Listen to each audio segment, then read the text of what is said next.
We need to understand, हमें समझना ये है कि थायराइड जैसा हार्मोन पूरे मेंस्ट्रुअल साइकिल को कैसे रेगुलेट करता है।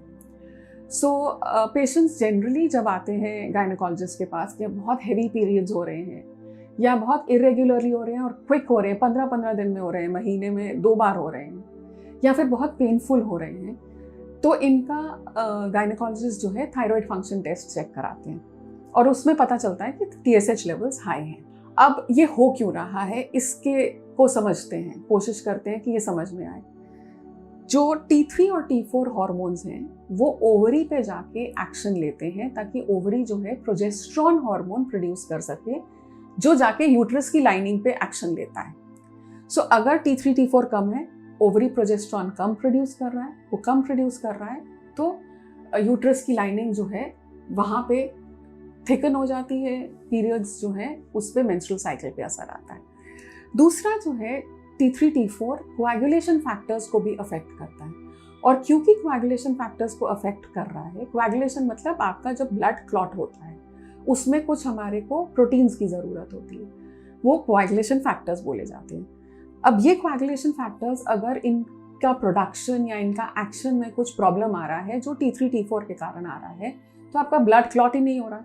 तो जब आपके मेंस्ट्रुअल साइकिल के अंदर आपकी ब्लीडिंग शुरू हो रही है तो वो क्लॉटिंग में प्रॉब्लम आ रही है, क्योंकि क्लॉट नहीं बनेगा आपका हैवी फ्लो आ जाएगा। सो ये 2 बेसिक रीजंस हैं जिनके कारण थायराइड जो है तो नेक में जाके अफेक्ट कर रहा है आपकी ओवरीज में और यूट्रस में। What is important and what is the best part about having a thyroid disease, वैसे तो कोई भी डिजीज अच्छी नहीं होती, बट थायराइड एक ऐसा हार्मोन है, आमतौर पे हार्मोन्स का रिप्लेसमेंट नहीं हो सकता, क्योंकि हार्मोन्स प्रोटीन्स होते हैं और प्रोटीन्स जैसे ही आप खाते हैं जब आपके स्टमक में डाइजेस्टिव सिस्टम में जाके डाइजेस्ट हो जाएंगे। सो हम कभी भी ओरली कोई और हार्मोन नहीं दे सकते जैसे इंसुलिन, लेकिन थायराइड एक ऐसा हार्मोन है, T3 T4 जैसी चीज़ें अगर डेफिशिएंट होती हैं तो हम उनको ओरली दे सकते हैं। तो इसलिए हम सप्लीमेंट कर लेंगे। आपके गायनेकोलॉजिस्ट या आपके फिजिशियन आपको बताएंगे कि कितने लेवल पे कितने मिलीग्राम्स खाना है। थायराइड की दवाई खाते समय 2-3 चीज़ों का ध्यान ज़रूर रखना है।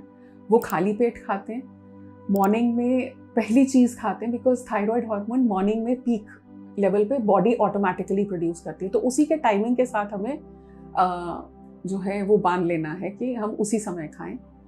और तीसरी इंपॉर्टेंट बात कि उसके खाने के आधे घंटे बाद तक कुछ नहीं खाएं या कोई और दवाई भी नहीं खाएं, ताकि हमारे बॉडी उसको अब्जॉर्ब कर ले rather than break down. Hope this information was useful to you, and for any more queries you can always contact us in the comment section.